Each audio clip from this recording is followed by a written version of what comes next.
Alors, derrière moi, c'est une voiture chinoise, elle est électrique et l'aérodynamique, c'est important. Mais aujourd'hui, on ne va pas parler exactement de ça, on va parler de sécurité. Venez voir. Alors, les voitures électriques, vous savez, l'aérodynamique, c'est super important. Donc, les poignées affleurantes comme ça qui s'encassent, c'est super. Ça s'ouvre comme ça, c'est génial. Mais la Chine ne veut plus de tout ça. Quand on est à l'intérieur, pas de problème si vous êtes conscient après un accident, parce que si le bouton ici ne fonctionne plus, il y a obligatoirement une petite poignée ici qui va ouvrir la porte mécaniquement. C'est quand on est à l'extérieur que ça pose problème et je vous explique pourquoi.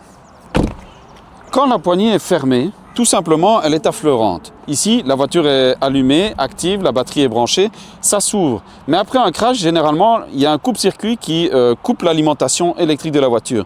Et dans ce cas-là, la poignée reste comme ceci. Et si les pompiers veulent intervenir, ils ne savent pas. C'est impossible, c'est bloqué. Et ça, la Chine a estimé, après plusieurs crashs ailleurs dans le monde, comme en Chine, d'interdire ça. Donc à partir du 1er janvier 2027, en Chine, toutes les voitures devront avoir des poignées classiques et non plus électriques encastrées. Vous allez me dire, c'est la Chine, ok, mais pour nous les Européens, est-ce que ça change quelque chose? Eh bien oui, puisque la Chine est aujourd'hui le marché numéro 1 mondial.